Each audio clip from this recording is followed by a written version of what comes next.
All right, welcome everybody. Kevin Byrne, your county executive. Thank you for graciously hosting me in the beautiful town of Putnam Valley, a place I call home for about 28 years of my life. Just for disclosure purposes, for everyone to know, this is Dave Pasquicelli, who's my chief of staff. He's coming on his weekend to help out.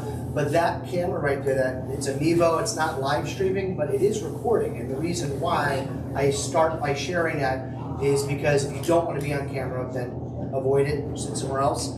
I do this because we upload it on the county's YouTube afterwards. So if there's someone from Putnam Valley that wanted to be here but couldn't be here, they can watch. If you're like, what did Kevin say? I thought he said something else. You can go watch it. You can call me out on it. But honestly, I'm a big believer in transparency, and sunshine is the best disinfectant. So these are opportunities for me to go out into the community, speak directly with constituents. I try to engage obviously local officials. We do other forums throughout the year. In my experience, I did this in the assembly. I do it now as county executive. I don't believe the county executive in Putnam ever really did constituent forums, and I never understood why. Rob Astorino, George Latimer, both parties in Westchester do town halls. Mark Molinaro do town halls. There's no reason why you should be able to contact your county executive and ask questions. So we do it in this format. Try to keep it informal. Coffee with the county executive. If you want coffee, just go up to the counter and tell them it's on the county executive and they're running a tab for me to pay. I would have got coffee. Sorry. You can try to attribute to the tab, but that's me, not taxpayers. So don't worry. You're not like I'm not tricking you, or you're actually paying. So don't worry about that. And I'm getting my coffee to go. Yes, you can do that too. So I also do something that we call Trailblazing with Byrne. I did it in the assembly.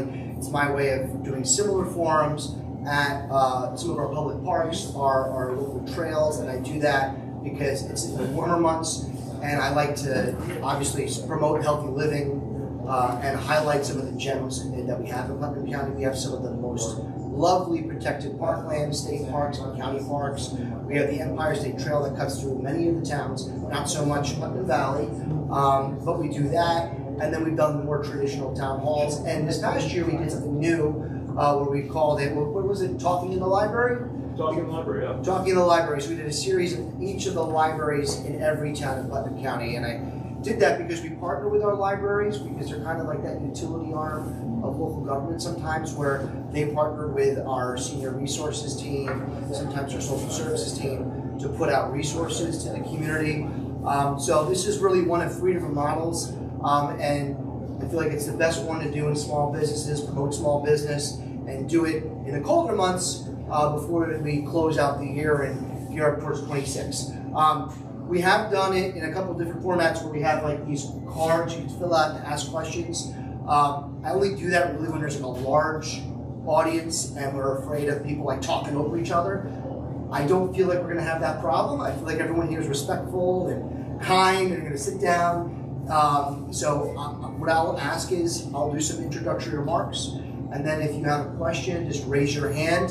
I don't need to have a lot of your personal information. All I ask is your first and last name and what town you're from.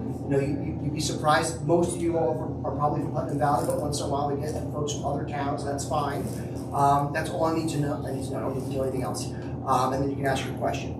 As far as Putnam County government, we've made a lot of different accomplishments over the last several years. But this year, within our budget, we lowered the county's property tax levy by the lowest cut ever in Putnam County government history, and we cut the tax levy by $1 million.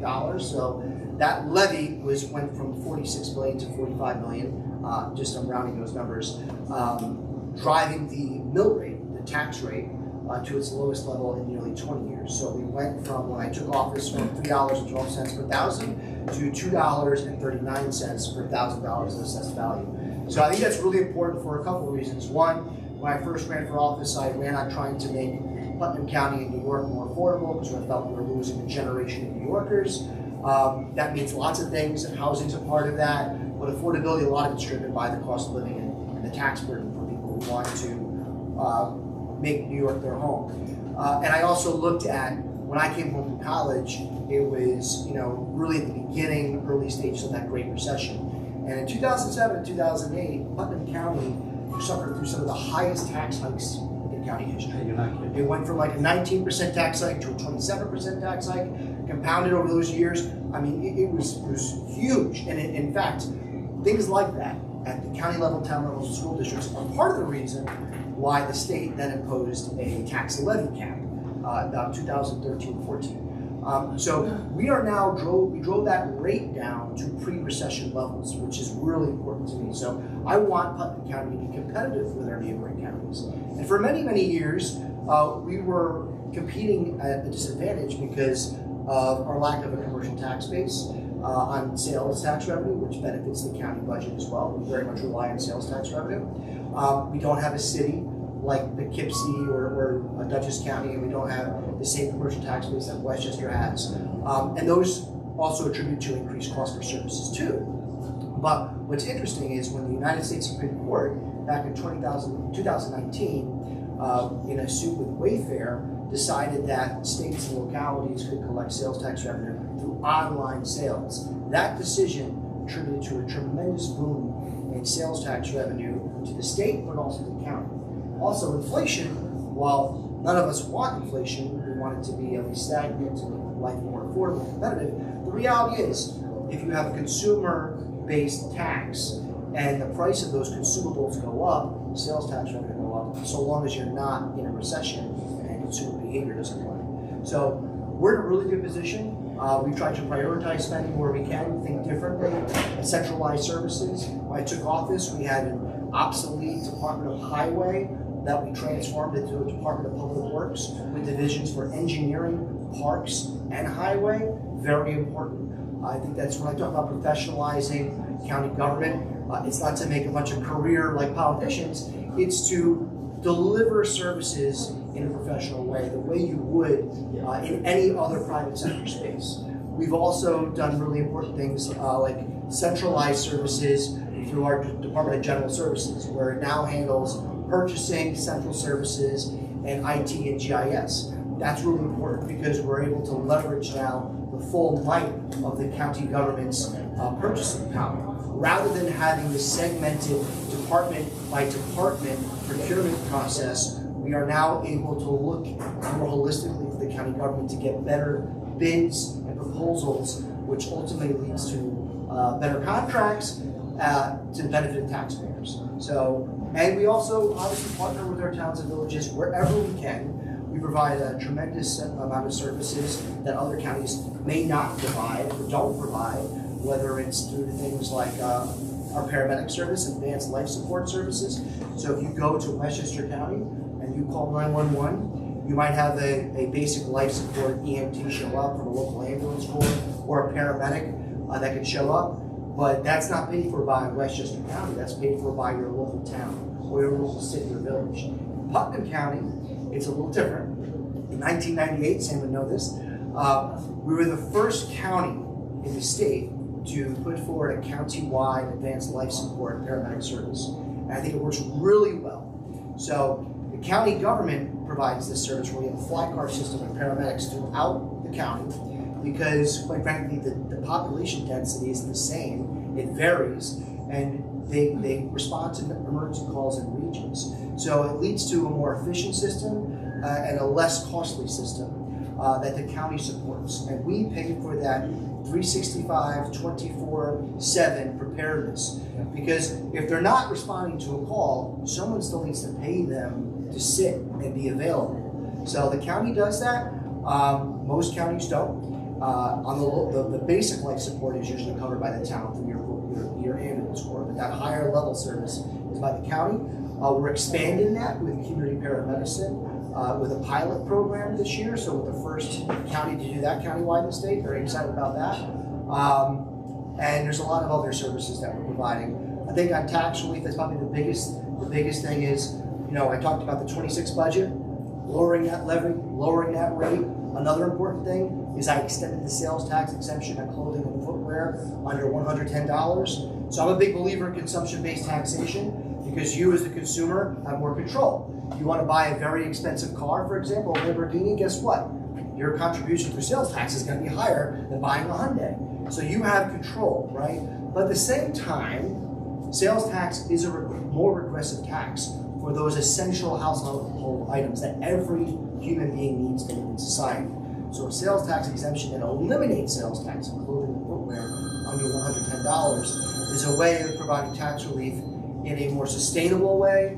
It causes about $2.5 million in lost revenue a year, but it's not a $12 million cut that would have been caused by drastically reducing the rate, which some members of the legislature wanted to do. So we extended that sales tax exemption. We've cut the tax levy over the last 3 years, including 26, 25, and 24. If you combine those sales tax cuts and the other property tax cuts, Putnam County taxpayers have paid $10 million less in taxes than from when I took office. So that's $2.5 million a year in sales tax relief and over $2.5 million in property tax relief. And that's not just looking at assessments going up and the mill rate going down, that's the total draw of property taxes. So we do that by thinking differently and relying on very smart people that help me. But I've talked, I said I was going to talk and then try to answer questions. We work very well with our friends in Putnam Valley. I know public transit has always been a question. We have a successful microtransit system in Patterson going on right now. I saw Mark Molinaro, the FTA administrator, just earlier this past week, and they're interested at the federal level for microtransit being a solution to help rural communities where a fixed route system doesn't make sense. And my goal is once we have a study that comes back, we're going to use that to justify the expansion of microtransit so it can come to Putnam Valley, because that's one of the things that's deeply needed here, including for our folks that use paratransit, for people with different disabilities, with a variety of disabilities. So I've talked a lot already. I'm happy to answer questions, and there's a lot of folks here. And I see someone raising their hand. Sir, no one here knows who you are, so if you could please just say your name. Sam Oliverio, Thank you. Putnam Valley. Thanks, Sam. Yeah, Kevin, you've done a great job, and I have to tell you, coming after the former, county exec, that was a disaster for the years that individual served, and you rectified it. And the biggest kudos to you and your department and all the people who work with you is the completion of Peekskill Hollow Road, which was just an amazing thing. That thing was just a mess, and you said you were going to do it, and you did it. I have one request. It's not going to cost the county a lot of money. Over at Adams Corners, we have the Grange, and across the street, the Historical Society. Mm-hmm. Out of spite, Mary Ellen Odell put up that guardrail to separate that so you couldn't utilize it to get from one to the other. Leave the guardrail, but if the county could cut about a 4-foot section and make a cross path. You have that Oregon Corners, a safety walk from one side of the street to the other. That would help the Historic Society, which has its bazaar going on right now, by the way, the holiday bazaar. They're selling a lot of neat things, baked goods and stuff like that to raise money for the Historic Society. And the Grange, is doing their holiday thing as well. But it would unite those two important institutions. Keep the guardrail. I understand, the safety reasons that were put out, but just cut a point about a 4-foot section away so it's a little pathway and designated as a cross path. That would be excellent, Kevin. And it wouldn't, I don't believe it would cost the county all that money. You're just cutting a piece of metal and painting a cross path to connect those two. Thank you. I know we've had questions about that in the past. I've talked to folks about it. Happy to revisit it. I know one of the limitations is when we do large projects like Peekskill Hollow Road, it's federally and state funded, so a lot of those projects need to You state need a park there. I specs or understand DOT. that. Yeah. So I'll check to see if there's any way that we can retrofit that a little bit.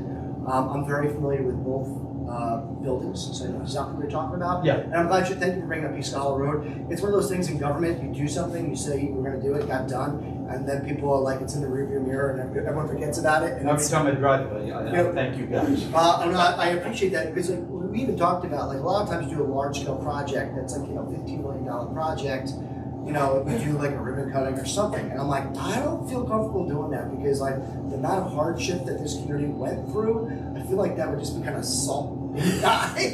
So, I'm like, it's open. We're still always working through a few little issues here or there with some concerned neighbors about, some effect from the design. But anytime you're doing a large-scale project like that, that's got federal funding attached to it, we are tied to some of those limitations. I understand. So, and the fact that, you're right, we inherited it, the former contractor wasn't doing any work for almost a month, so we had to cancel their bid, call their bond, and went into litigation, which is a path I don't like to go in.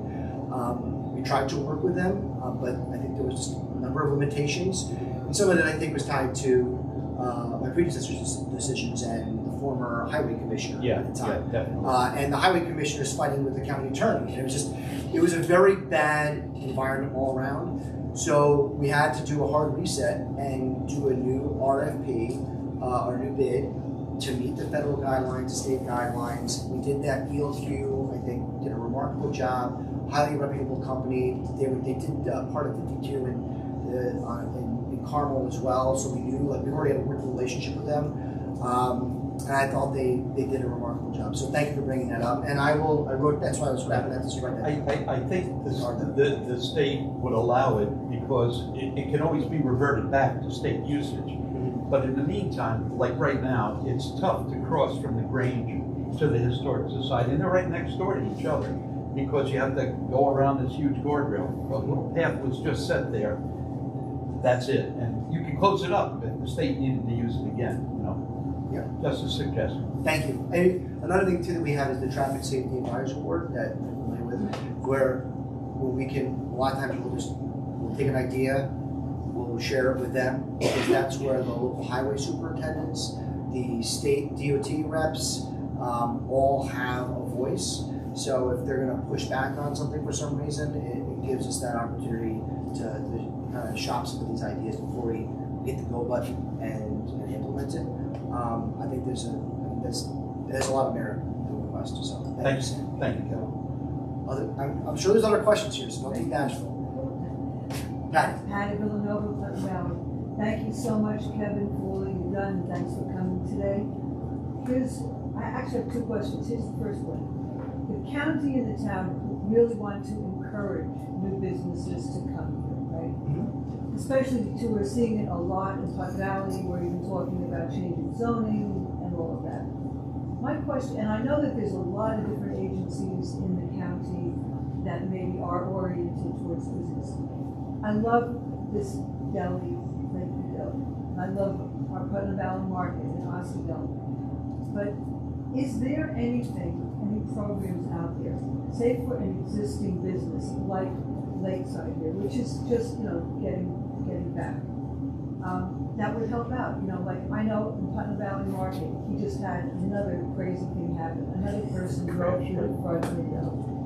And, these expenses, are there programs for either very inexpensive loans or grants for existing small businesses that maybe could use them, like, say in the case of this place, as almost like a starter, or in Putnam Valley Market where he had something in the storage yard. In other words, we help our existing businesses, in some way. I don't know if there are grants or loans but small businesses are hurting, as we know, and they're all over. So is there anything on the county level, where these small businesses that are in existence and a big part of the community could get loans or grants? So the county has a couple different roles here. So we have partnerships with a number of outside agencies. The Economic Development Corporation is one that does more of the marketing piece to try to bring in business and highlight business to expand the commercial tax piece. The zoning pieces that you mentioned, those decisions are all going to be done at the local level, the town level, and I've always very much respected local control and local decision making. At the end of the day, there's things that I might agree or disagree with, but that's where you have your most local connection. I don't think that's going to happen. Okay, so I'm just highlighting. There's a mapping of various different areas of responsibility. The county government, I think we've made ourselves more. It's really not like when you cut taxes. Sometimes like, a good sales tax. If it was statewide lowering the rate, maybe it would make us more business competitive, and that'd be better. But for the county, it really doesn't make sense when it's already competitive with the neighboring counties.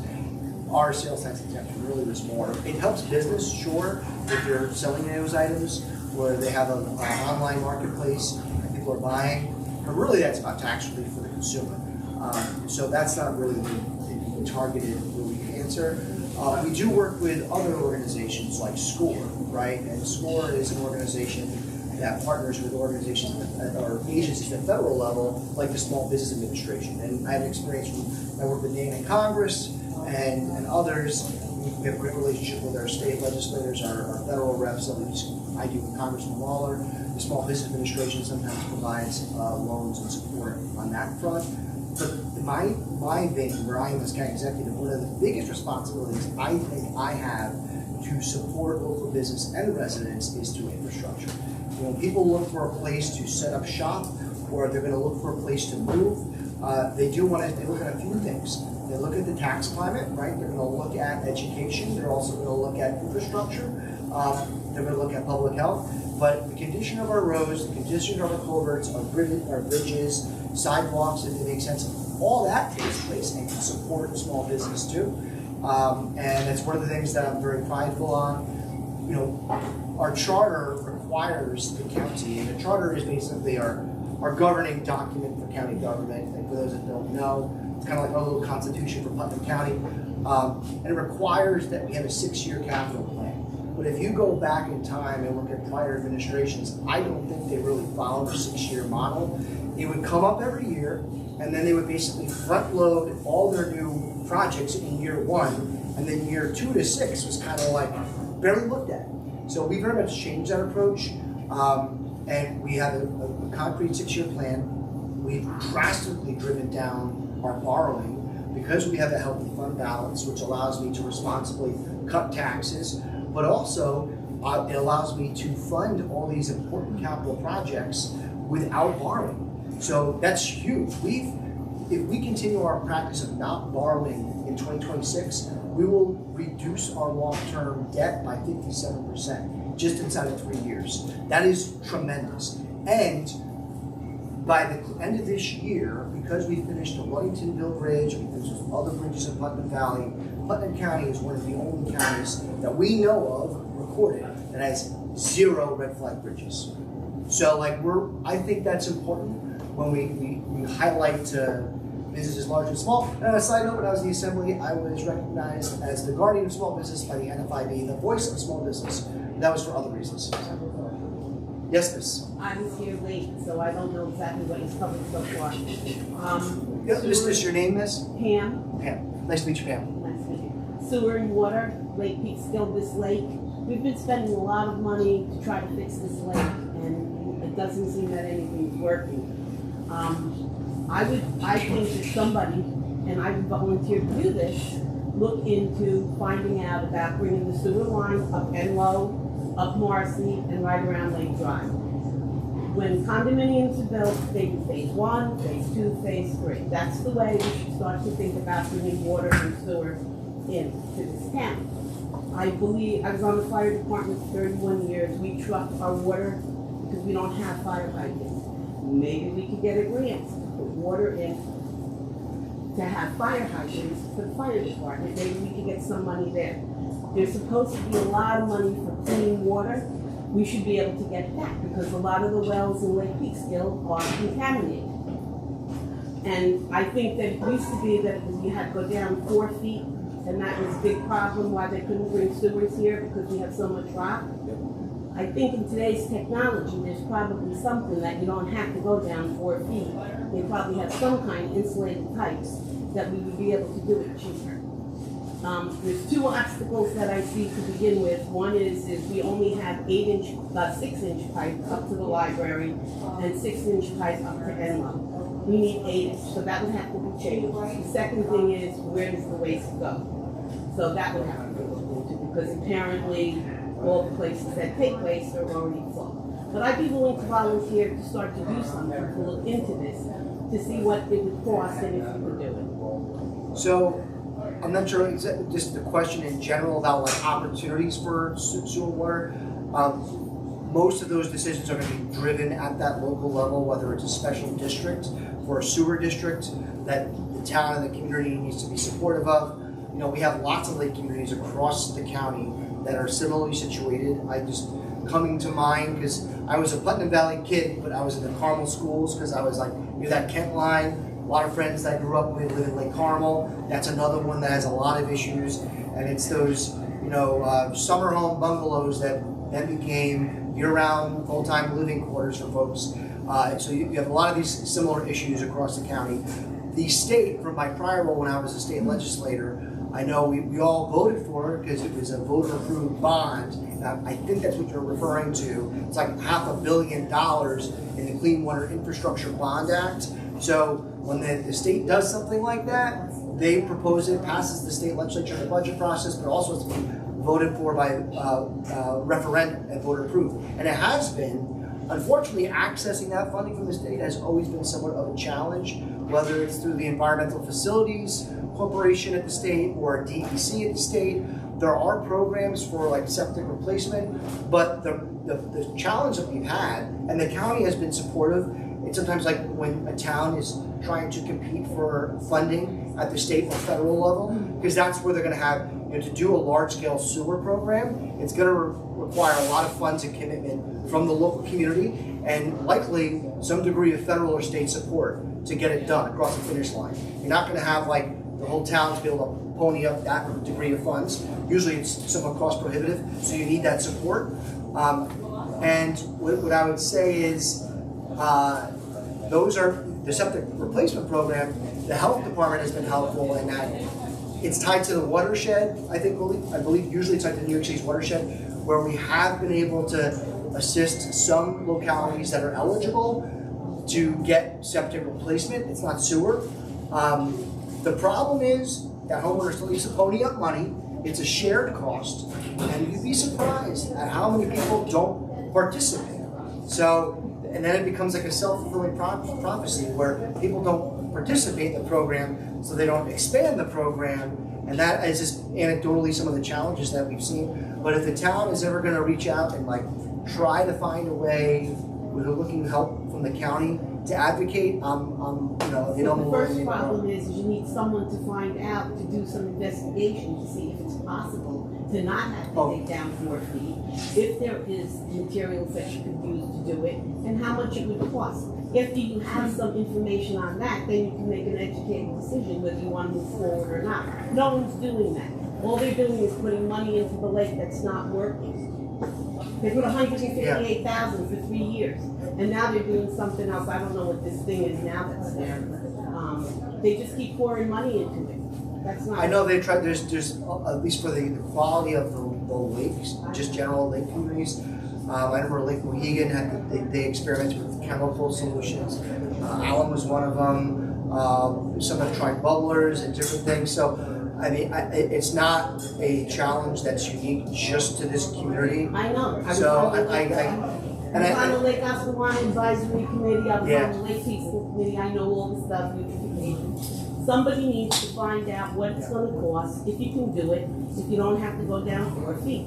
And I'm willing to try to find out whoever I need to go to talk to, and I'm not asking to get paid. Sure. I'm volunteering. Well, if you have information to share that, it shows there's an alternative path to do this. Most of the time, you need to have some kind of, and I tried to do it, there's a group in Newburgh that a few years ago all get together and they network and they try to find out, you know, what kind of infrastructure they're going to use for different projects. I couldn't go because you need someone to appoint you. You either have to be elected to a political position or you have to be appointed by someone. So that's something for you to think about. Okay. Thank you. I appreciate the comments, and it's I think a lot of us are looking for creative solutions towards water quality, specifically within our lake communities. You're the town of lakes, right? Right. The town of lakes in Putnam Valley. So I got great memories of going up to Roaring Brook and Lake Osceola too as a kid. There's quite a few people here. I'm impressed. I've done this before. 2 people show up. I've done this where there's 30 people show up. So thank you. Yes, Miss. Well, you mentioned Allison, right? Yes, Allison. You mentioned alum was used in Mohegan Lake. Is that something that's been approved? And This was several years back when I was in the assembly, so it's probably about 8 years ago now. it was something that they were very much advocating for because they needed special permitting and approval from the Right. state DEC. Because So I that know- was just, it was one of the things, they felt like it helped all their problems. You know, I don't really necessarily think there's a silver bullet, but I think that's clearly one of the remedies that people have tried to experiment with. I know that. And they Lake were Mohegan was one of the asking- most polluted lakes in the Which state. Lake Mohegan Oh, was, I'm not yeah. saying this, I don't want to give them like a bad reputation or anything, but it was designated as one of the most polluted lakes in the state. I know one of the districts was asking about it. It might have been Lake Oscawana, and I had been up in Cape Cod in Massachusetts and just noticed that one of the lakes there had a sign that said treated with alum. So I was curious, you know, where it was at. Yeah, State of New York, but there's a lot of, I believe they got like some conditional approvals, but if you talk to folks in that community, this is dating, I mean, the information could have changed like 5 years ago, 6 years ago. They would say, well, we needed more, not less, you know, so, and then there's issue that if it settles at the bottom of the lake, what happens when the bottom of the lake gets stirred up? So there's pluses and minuses to a lot of these proposed solutions. I did have another question though. You mentioned trails, and I know there's a lot of community members that would be interested in expanding trails throughout Putnam Valley, and there is a project, the Highlands Trail Project, which is looking to link New Jersey and New York and Connecticut and Pennsylvania, and apparently like Putnam Valley is a bit of a roadblock for them. So where can I go as the supervisor-elect to find more information about how we can get some of this happening? Sure. So, familiar with that organization, there's also the Hudson Valley like Greenway group that the state supports. I didn't know that from when I was in the assembly. They've supported a lot of different parks and trail systems throughout the state. They've done it over down in, I'm trying to think of the system in Yorktown. The Hudson Highlands. Well, that's the other park system too. So there's a number of different groups, and then obviously Phillipstown has some other discussion going on about this. Following it, this large, large capital project on the Hudson River, which depending on who you talk to will give you a very passionate opinion.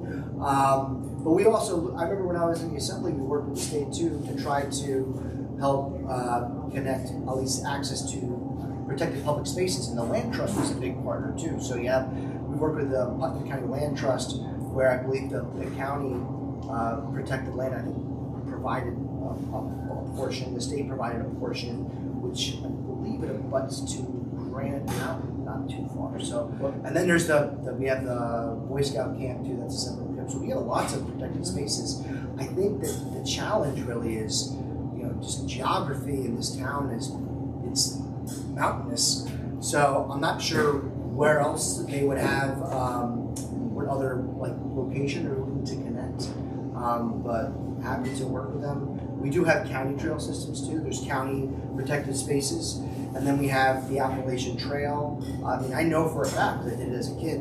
You can take the Appalachian Trail on 301 and go right to Durland, which used to be Clear Lake, which is the Boy Scout camp right here in Putnam Valley. So but those are not like, that's not the Empire State Trail. So what you're talking about is, I think, is a very different type of probably trail system. But I think there's lots of opportunity. Right.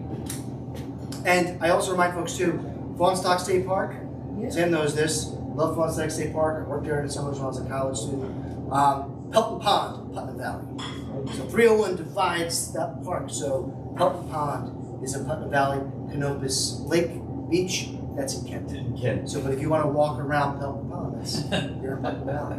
Campgrounds are Putnam Valley. I also knew that because Putnam Valley Ambulance Corps used to volunteer. I think they would go to the campground. Other questions? So I'll add to what everybody's already been saying. So I'm Allison Fink, I live in Putnam Valley, and I love that we're talking so much about the natural resources and the ecosystem services that they provide. I wanted to go a little bit deeper as far as not just remediation for when things go wrong, but prevention and what the county perspective is as far as climate resiliency and how do we avoid future disasters. Sure. So we have a pretty robust health department. We have leadership of the new health administrator, who I think has done an exceptional job. We have an environmental health division, which works all across the county. But one of the things that we more recently got done in concert with our health department, with a lot of local leaders like Sustainable Putnam, as well as our planning, development, and transportation team, is the county to get designated as a climate smart community. So we got the bronze status, so now we're going towards silver status.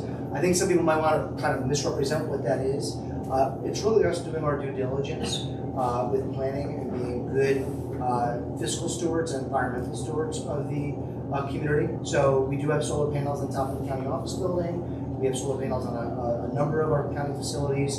But when you look at the climate smart like eligibility requirements, some of the stuff that you might be surprised by is use the word resiliency, and that's a big part of it. It's not just about the environment. A lot of it's about storm resiliency. So we have, knock on wood, we're pretty fortunate with the snowstorms more recently, where we've been really battered with nor'easters back to back to back, power outages, Sam and I losing our heads with NICEC and the Public Service Commission. But look, for example, we have a senior resource center right here in Putnam Valley, right? So if we have seniors who are vulnerable and might have some degree of disability, it's important that when the power goes out, you have generator systems. So resiliency doesn't just mean we're being good environmental stewards, it also means that we're trying to harden our infrastructure. When I was a state legislator, that was one of the things that I think constantly got missed. We would talk about utility rates, they would talk about renewables, but they wouldn't talk about hardening our infrastructure. And that was one of the biggest needs. We have legacy, old, outdated infrastructure. Whatever your source of energy is, you need to get it from A to B. So you need to have a strong, resilient infrastructure. So that's more at the state level with the Public Service Commission. But in the county, we've been very, I think, forward-focused with some of those standards. And right now, we've gotten a lot of the benchmarks passed. Some municipalities got the bronze status, and then they lost the bronze status. So we have our task force created. My predecessor started this, but she really just replicated a transportation board. It's that's a task force. You really need to have a dedicated task force for this specific purpose. So we did do that. They've been busy. Just Thank like you. make one comment that I'm Stephanie, by the way. Nice to meet you, Stephanie. You mentioned about NICEG and losing power, and I understand it's a way more complicated, subject than we can solve here. It involves tons of people, departments. But the one thing that drives me crazy is if we're going to have no power, there's no reason why then we can't have good communication. Like, tell me I'm going to be, tell me you. I understand they're not going to tell me I don't know when you're going to get power. Give me an idea. You don't know. I need to make a plan. If I have 5 people living in my house, do I need to vacate for 3 days? Well, so those, that we had. It's simple to communicate. Like, it can be 3 solid days. You're not going to have power. It's scalable based on the intensity of whatever the extreme weather event is, and NICEG's performance, like we date back to 2018, I think it was Winter Storm Quinn and Riley, and we had a series of other nor'easters. Me and I think then Senator Terrence Murphy, we demanded accountability from the Public Service Commission. I even introduced legislation for better transparency initiatives from the utility companies. But we also, I work with Westchester County, and I'm a Republican, and I work with my Democrat colleagues down in Westchester. This isn't everybody. Correct. But what we did was, we didn't just, it is, and what we did was, we listed a myriad of recommendations that we gave to the utilities and to the Public Service Commission. But we took those recommendations from towns, villages, ratepayers, basically survey driven, and some of those recommendations were put into their storm response plan, because they were, for lack of a better term, being investigated with the storm response by the Public Service Commission. So sometimes that's more a reactive approach, but also I think one of the biggest issues was we had problems in communications and breakdown in those storms, breakdowns in communication with emergency services. That is not acceptable. You need to have open lines of communication, first and foremost with emergency services. They have priority facilities got to take care of, the hospitals, the jail, all those things get prioritized first and foremost. And I'm not arguing that. No, you're right. If you're gonna tell But- me I'm gonna have no power for 5 days, I'll make Plan B. But I can't make Plan B if I have no idea where we're up. Part of it is them getting that information and then communicating that. And back then, I can tell you, my biggest gripe was, how do you not have like an updated app to communicate with people? It's now 2025. I think they've done a better job done a better job. so it's steadily been improving. The problem that you'll find is, if and when you do have a 100-year storm, I feel like it's a loaded term, because it's like, you don't get a 100-year storm every 100 years, you get them several years. But it's the odds that you're gonna get that. I'm not looking for an answer. I'm Yeah. not saying somebody needs to have the answer, but just like in general, this is a scale of 5 out of 1 out of 5. No, I get. Like just an idea of what we're really dealing with. We're so quick to be like everything's gonna be okay, but sometimes not everything's okay. No, Like an it's- elderly person's living in their home, he needs a plan. You're right. Well, and that's also in a priority list. Those that are like dependent on oxygen, things like that, where we try to Or break through some of the bureaucratic a lines. disabled child's not Yeah. able to No. understand what's happening. And then those are lists that we actually, that's one of the things that we do at your office is it was 2 part-time positions. We made a full-time position for the coordinator for the office with individuals with disabilities. One of the things that they were doing was trying to come up with a database so they can help folks. And when you have a major extreme weather event, where people are going to be out of power for multiple days, that's my job in that I'm not going to be putting the power back online, but we activate the emergency operations center with fire, EMS, law enforcement, it could be the Army Corps of Engineers, Public Service Commission, and we bring all those stakeholders together. We're communicating to make sure that we can open up our roads, respond to emergencies, withstand that event, and then, open up lines of communication so utilities can just put the power back on. Safety, right? We don't want, being in alignment is, one of my biggest things. When we're in the midst of a storm and our ratepayers, our residents are upset because our power's not back on, I always caution, please don't take it out on the guy or the woman that's on the up on the bucket truck, right?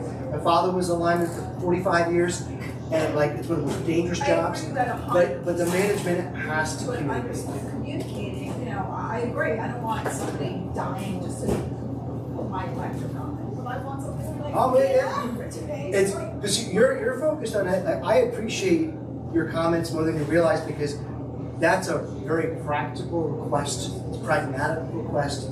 There are some, and others will hear this like, we gotta bury all the lines. Look, that sounds great. Cost prohibitive, and the water tables won't allow it in certain areas. And most people don't realize is that can actually delay getting the power back on, because then they gotta find where the break is. Sometimes it's easier. One of the big things I've been a supporter of is vegetation management. I might get criticized for this, but I'm like, put those trees back, I'm okay with it. Sometimes it gets a little complicated when you have a private property owner who doesn't want to cut that tree down because it's got some sentimental value, but it's hanging over power lines. Well, you got to trim it back. So you got to look at the greater good for the whole community. I mean, listen, the community might not be happy with the answer, but 2 days later, they're going to take it with breath and say, I have respect for what happened, right? The moment you know. But if we feed people good information, even if we're telling you we don't have good information, it allows us to be in control of our own, make decisions about what's Understood. happening inside our home. I remember that one storm, I think it was 18, I had an 80-foot tree, I moved to Mayapack, my wife and I saw over there, and 80-foot tree fell down, I was out of power for over 8 days. So and then it's like I felt like my house was like Armageddon. I had this giant tree in my front yard, and I got someone cutting it up. Like, I'm trying to make an impression with my new neighbors, and it's just like, my yard was demolished. But I get it. No, communication's always important, in every level. Yes, sir. Maybe in a related sense, I don't know if you know anything about this, but I'm under the impression that Optimum has some kind of monopoly over services in this area. Is that true? Optimum, you're talking about the cable provider? Yep. So,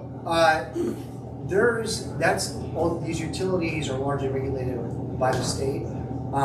There are different providers across the county. So, say this area, maybe Putnam Valley.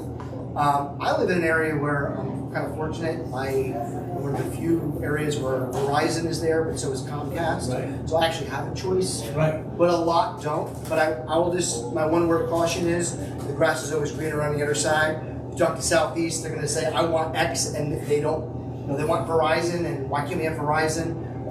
You talk to somewhere else where it's just Verizon or Fios, they might tell you the same thing. Same thing like with NYSEG. Like, I want Con Ed. People in Yorktown will be like, you don't want Con Ed. So you, or Central Hudson, for example. So they are kind of, they're licensed by the state. Utilities, cable providers, they get licensed to basically provide the service to the area, and they kind of functions like that. So is it a monopoly? Yes or Well, no? I guess you could argue that's a legal monopoly. For cable TV, Optimum has cable TV wrapped up.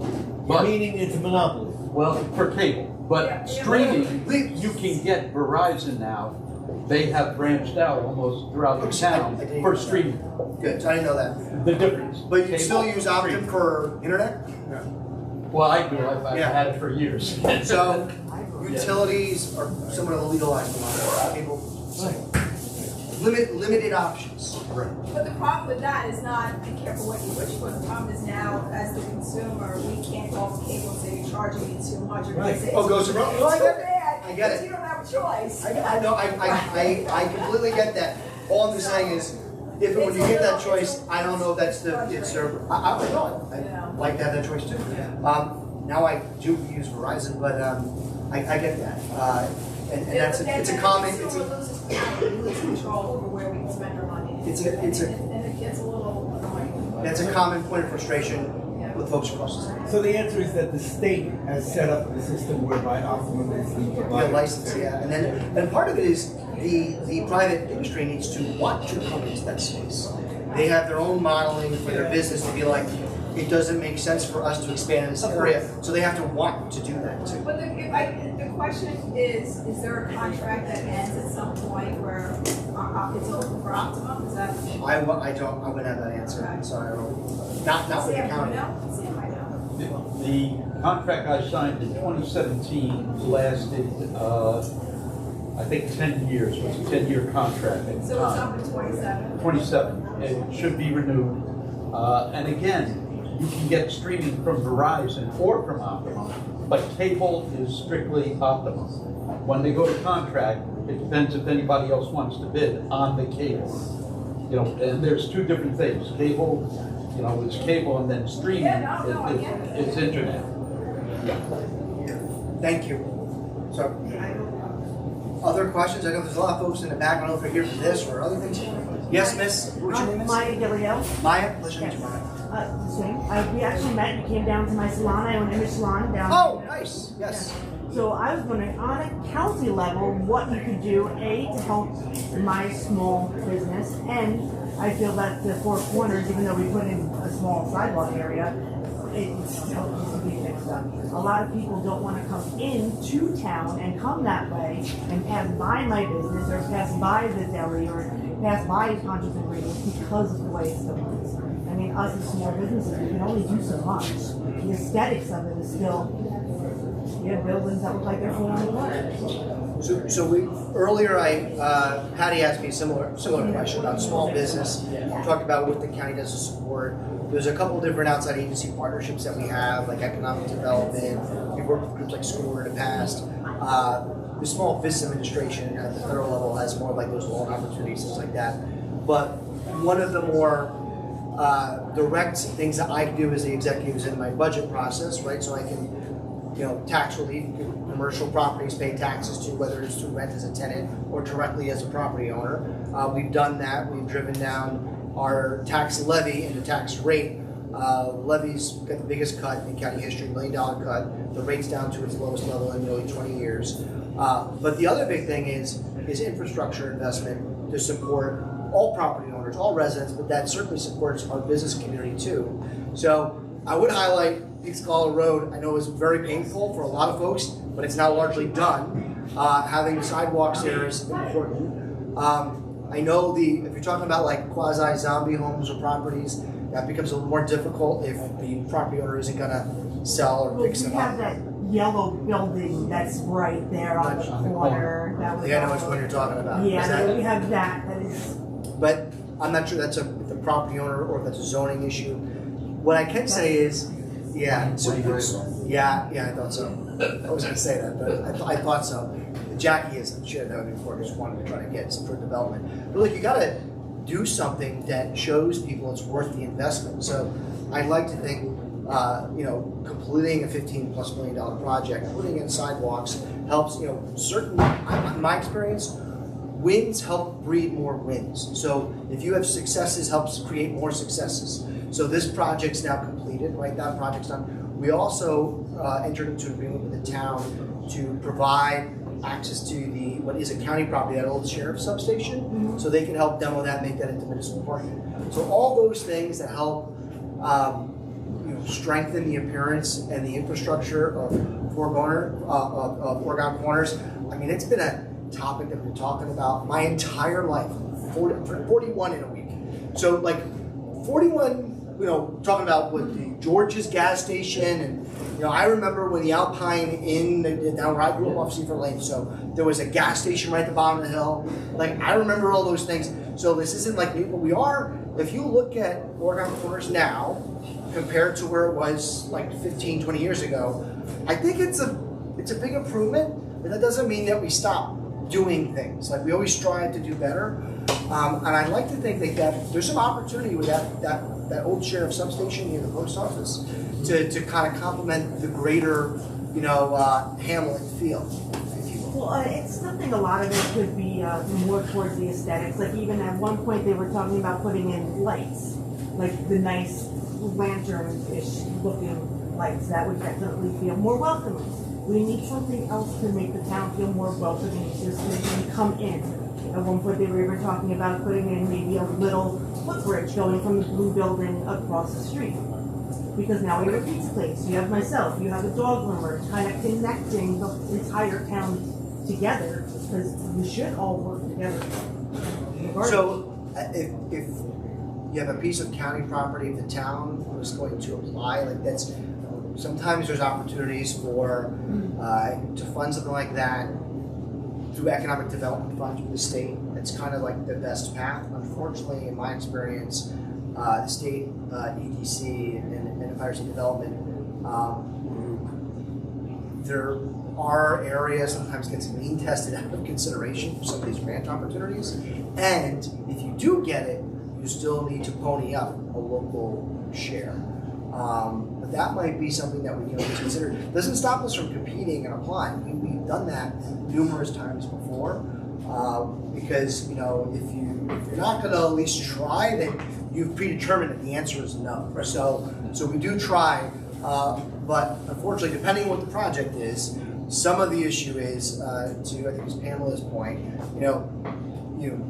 There's a cost to like doing engineering and design before you even apply. So who wants to spend like tens of thousands of dollars for something that may not come to fruition? So, and I wouldn't. My only hesitation would be after we finished sidewalks. I don't want to tear up a street we just finished.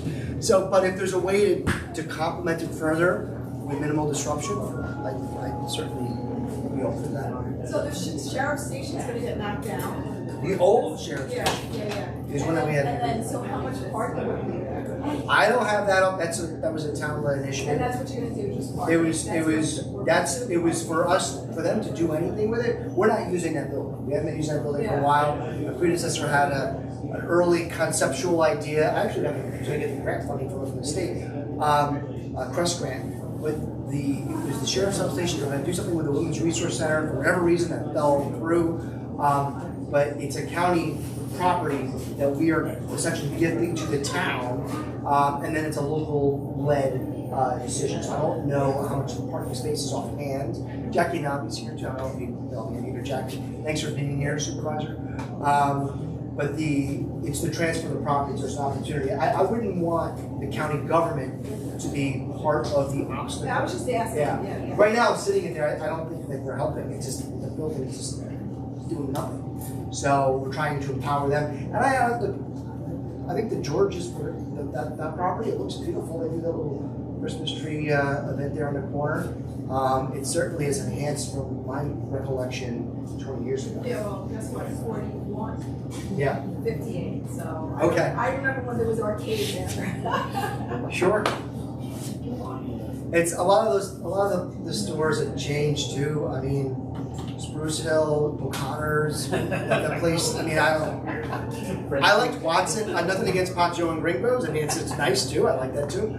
I really like Watson's. I was a little upset that it didn't last. I thought it was a nice, cool little niche. I didn't know anything around it in the area like that, so it's kind of cool. Other questions? I can have a habit of talking too long, like most politicians. So I apologize in advance, but I'm happy to try and keep answering questions. So, Yes. other than the infrastructure, we're thankful that you improved on, we're not seeing that there's anything else other for small businesses to help us in this in the community. Basically, we know the SCORE programs are out there and the SBA programs, but those take months and months, sometimes even years to get any assistance with. Is there any way we can find any other program to assist small businesses locally? Well, I'm not sure what type of model program you'd be thinking about. Well, I mean, I think a lot of the businesses need something that can help them faster locally, you know, than opposed to having to wait a year or 2 years to try to get any help. Well, as far as like responsible use of county taxpayer dollars, like county taxation has not traditionally been used to support local businesses directly as sort of like Well, and I'm not financial saying relief. county money, That really is there isn't. anything on the state level? What we have done, yeah, I mean, what we have done on the county level for specific businesses through tourism, we try to market as well. We've done that, but that's not going to help necessarily your small business where you have multiple delis across the county, right? Then you're getting into business of picking winners and losers. So what we've done that for large scale attractions, if you will, to do Well, that. like they did a video last year, which was helpful to some businesses, but somehow our Sure. business was left out of that video. No, I thought your business was good. No, Kelly was the first one. Mike, You know- I was Sally? Yeah, I Was the wasn't first here. one. I You didn't- weren't here, you were the first All Kelly. right, yeah, but I should have been here then. Yeah. You know, Well, because I didn't even, you know, we realize, try- we because I didn't also- even see it unless you showed a picture of it. We also work on the county side. Part of it is just being, there's the governing role. That's like I prioritize. That's my number one job. Politics be damned. My job is to have a responsible budget, make sure that we have effective, professional services that we're delivering to our residents at a price that they can largely afford, right? But also we have the role of being the spokesperson, right? The figurehead, if you will, for the county. That's more like an informal title. So we try to do that wherever we can, whether it's on Small Business Saturday, promote small business, and we try to, we very much rely on partnerships with local chambers of commerce, business councils. So to the extent that we can promote business that way, we've always done that. I continue to do that. Okay, Yeah, yes, Patty, you want to. Okay, just add to this question and elaborate a little bit more. So I went on ChatGPT and I said, okay, give me some areas, if I'm a small business in Pleasant Valley, how can I get a fast loan or a grant or whatever? So all of a sudden they start giving me like right off the bat, a lot of these tremendous small business loans that are available, go here, go there. And, I just did this like, I'm not any kind of an expert, but what I'm saying is there must be somebody on most business owners, because I've had a few, we don't have time to do all of this homework, okay? There must be somebody, and I tried to deal with SCORE years ago, they were not helpful. I think if we don't have it, we should have it in the county, where somebody is gonna have a list of all these resources. Hey, like, you know what, you need a loan, $50,000 for this deli. Well, here's someplace you can go, this is, we need more help as small businesses to show us where to go. I mean, these programs are out there, they are there. But I thought maybe, we had some, the first one you mentioned about the Industrial Development Corporation. Oh, EDC. Right. That's really not for loans. That's why it's really more for Attracting- marketing. Yes, and the IDA is for those larger scale. This is where you get small business and larger business will kind of compete. And I have mixed feelings about IDAs in general. I support them because it's a tool in our toolbox to be competitive with other counties across the state and with our neighboring states. But that's where they can give various incentives and in some cases propose and approve payment in lieu of taxes, pilot agreements, because if you're gonna have someone invest millions of dollars to increase the assessed value of a property, bring in jobs and revenue, then taxing at the 100% assessed value, the new assessed value isn't really fair to them. So like IDAs can do that. They're not going to be all that effective for a small business. So EDC was what I mentioned. Look, I haven't reached out to the Small Business Administration like recently. I've not close relationship, but I've had dealings with them in the past. Within the first Trump administration, the former SBA administrator is now the Secretary of the Department of Education. Look, if they ever wanted to have a satellite office in Putnam County, I would welcome it.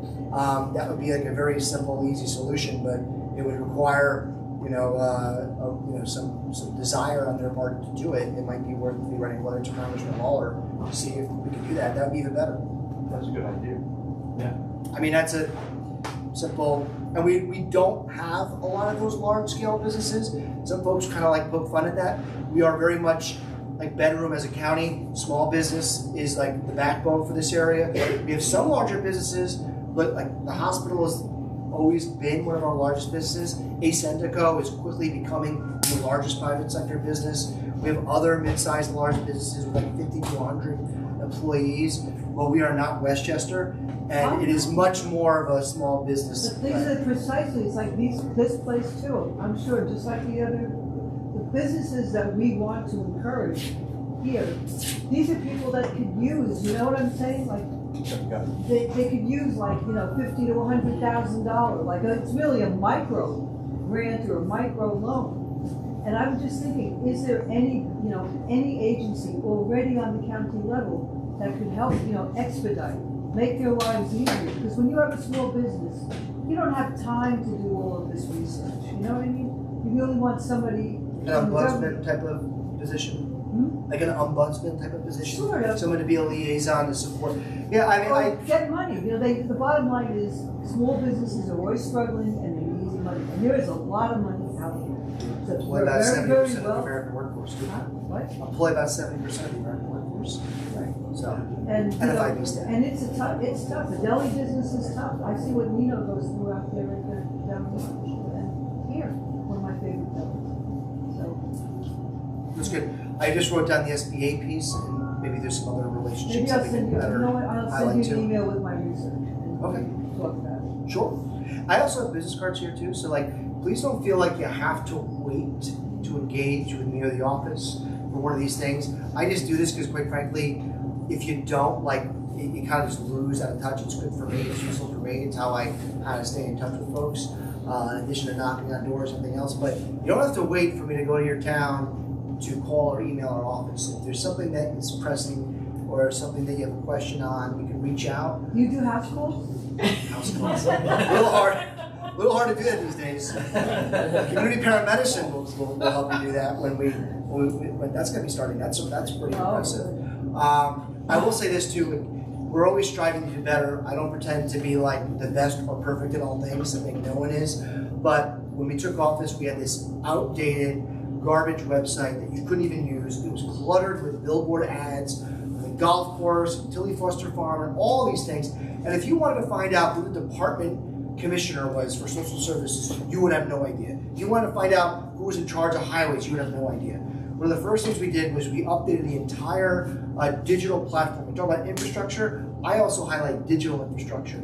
You go on our county website now, there's accountability. You can see every department. You can see, I made everyone get a headshot. I made everyone's title or name visible on there so you know who's accountable. And then ultimately, my big mug is up there too because they all answer to me. So same thing with the legislature. And I didn't give their cell number and email per se, but there's a fill-in field where you can fill in and send a message directly to those departments as well as to me. And I do that because it makes you put in your address. So I prioritize Putnam residents before someone from Syracuse. Like, obviously I want to prioritize Putnam folks first. And on the transparency side and websites, as I'm talking about it, one of the first things we did, I ran on, was creating a budget transparency website. I think I might have even shared that with you on one of our prior forums.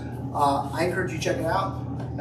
It's one of those tools that you can use to have a better understanding of where your tax money is going. Anyone know what the county budget is for 2026? Yeah, no. This is fun. I do this in no disrespect. I do this with like the little students in kindergarten and everything. I get some really interesting answers. How much do you think it is? 46 what? Million? 46 million. That's nice. That's maybe your town's budget. I don't even know. But what's I guess? So $229 million.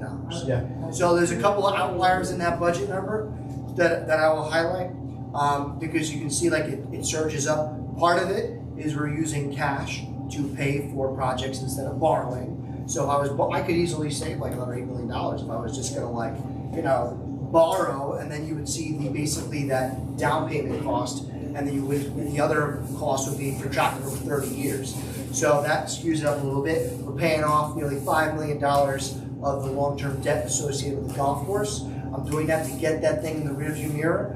I don't really necessarily think government should be running golf courses, but it's a decision that we inherited, and the reality is, so long as we have it, I treat it as a way to give affordable outdoor recreation to our community, where Putnam residents and seniors can get discounted rates. We use it to stand up our emergency operations center. If we need an alternate site, we use it for early voting in presidential years. So I try to use that site in more creative ways. But what people may or may not know is because of the tax-exempt bonds used to acquire that property so many years ago, it handcuffed the county in how it contracted out the services to the golf course, which means the county was, in some ways, directly subsidizing those contracts, buying food and dinner plates and all that stuff.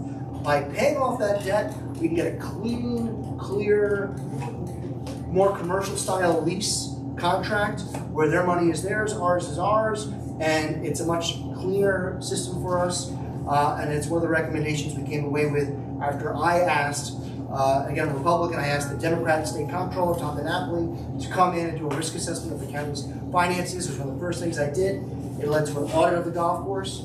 And one of the things that we wanted to do is, to try to address some of the smaller issues they identified, was get a better contract for the county taxpayer. So we're going to do that too. So what was the other outlier there, Dane? I'm missing one. Those are the big ones, right? Yeah. Debt and golf course, which is big. Oh, and I know there's something else. Tilly Foster. Tilly Foster actually is not. We acquired that not with we don't have the same tax exempt bond council, Yeah. but we've done. Again, I view those properties less as a commercial property. Look, I like that my predecessor invested in them. I wouldn't want to see these places rot, right? I want them to be used. I agree. But Tilly Foster, rather than just having it be a wedding venue, it's a park. It should be a park. I know Putnam Valley may not relate to Tilly as much. It's good to have concerts and people pay and they enjoy that, fine. But I don't want to take away from the original intent of that property.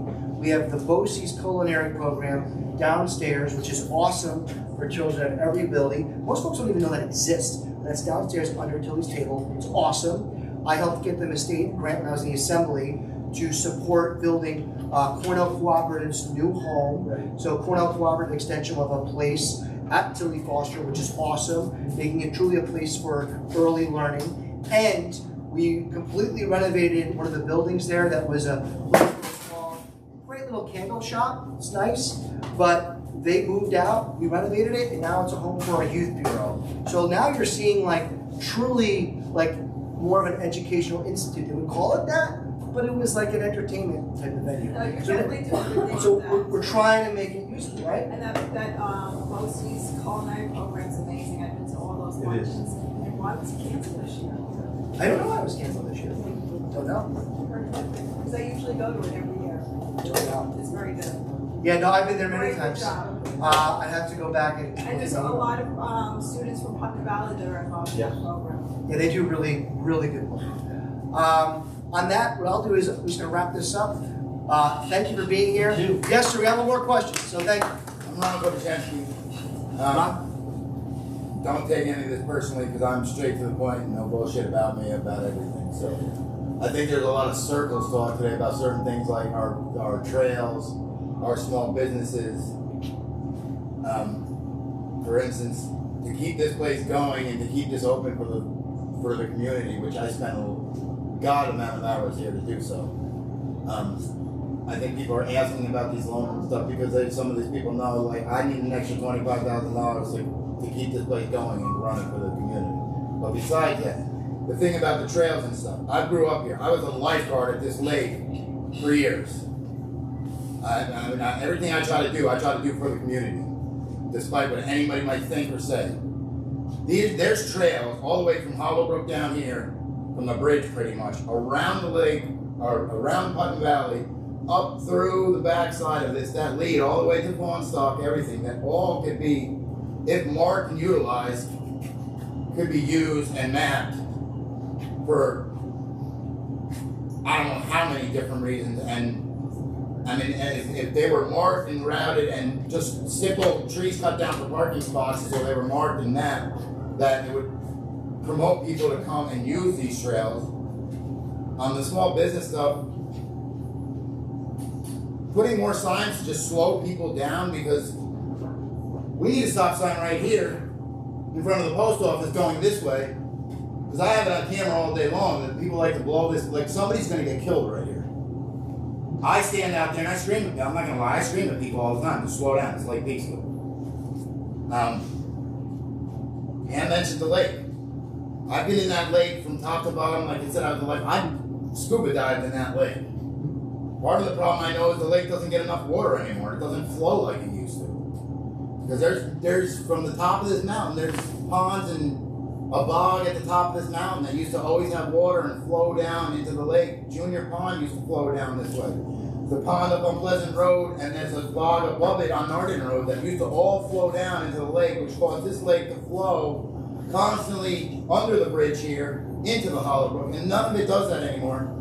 And I mean, that's part of that is just we don't have enough water anymore, because a lot of that was all filled through natural springs. I mean, but that's part of the problem. None of it has been, I mean, again, I grew up here. I moved away for a few years. I came back. I love Lake Peekskill. I know more of the area than a lot of people do that think they know Lake Peekskill. There's so many areas of Lake Peekskill people don't actually know. But this, like I said, there's the maintenance. Not all of our, like I know all the town folk that maintain Lake Peekskill. I grew up with all of them. Some of them still do it. I mean, Sam had to deal with me when I was a little kid in school. I mean, I probably would have never graduated. I probably would have never stayed in school if it wasn't for that man, honestly. But it seems like a lack of. We're spending a lot of money on stuff that's not doing anything because it's almost like a lack of interest. Like the lake, as long as we have more water flowing, it would be cleaner. I know it's not. We're not God, we can't make it rain to make the water flow. But things like that to maintain, to start at the top of it, to get to where, find out why maybe the natural spring dried up or maybe it needs to be tapped again or something, to keep it flowing. So look, we do have to wrap this up a little bit, but to say, it's 3:20. I'm not sure if you have any other ideas or suggestions. So, but what I would say is, I'm not going to pretend that government is the answer and solution to all things. Part of it is taking in feedback and ideas. So if I'm not sure what trail systems you're talking about. That's town or if that's utility lines. I'm not sure. So, but if there's other ideas on connecting systems, then that's why we're here. So share that information with us to see if there's something else that we can do. And I think we gave some pretty concrete things on what we're trying to do to support the commercial tax base, small business, and where we can do more. Open to it, Miss Pam, and then can we? The reason that the water dried up is because we used to have city water from April till November. After that, when I was like about 8 or 9 years old, they decided to stop delivering the water, and everybody had to dig their own well. Back then, they didn't have the foresight to have zoning laws, so it was hey Norman, put the well here because we don't have to take any telephone, wires down, or put it here so I don't have to cut down the street. Nobody thought, where's the septic, where's the neighbor's septic? We have a lot of problems with the wells in Lake Peekskill. This is a Board of Health problem, okay? We should be able to get money for water. We should be able to get money for, especially, we have no fire hydrants. We should be, years ago, they had the Homeland Security grants. They were giving grants to put air conditioning in garbage trucks in the city. We should be able to get some money. Oh, you're not gonna have any resistance from me there. I can talk about all sorts of waste that I've seen, like at the state level, gondolas, this and that, like nonsense projects, pet projects, pork barrel spending. Look, like every time I put in a budget, like it's what I think is prioritized for taxpayers, right? And then the legislature inevitably adds to that number. I have a county legislature I have to work on, with checks and balances with both different branches of government. But it's one of the reasons why I put out that budget with the transparency website. For years, you would just see your eyes could turn over, bleed by just staring at PDFs, and budget lines. So now you can at least see something. If you think something's wasteful, you can bring it to my attention. You think we're spending too much money on something, you can let me know. And if there's another way to do something, part of the way of governing is we're all supposed to be representatives. So listening to the people, making yourself accessible to the people, that's what this is all about. I'm volunteering to try to look into this, steer me in the right direction, and I'll do what I can to find out what it would cost and if it's feasible. Thank you. Did you sign up or sign the sheet? Good. Thank you. And big round of applause for the cafe here. Appreciate them allowing me to space that here. Very nice. I never know who's going to show up. Like again, I've done this where there's 2 people, 5 people, 50 people. So this is actually a pretty nice crowd. I really appreciate your time and coming out your Sunday. And one thing I forgot to mention, don't forget the over 2,000 people that lost their lives on Pearl Harbor so many years ago. This is the anniversary of Pearl Harbor, so obviously thank you to our nation's greatest generation. All right? Thank you. Enjoy your Sunday.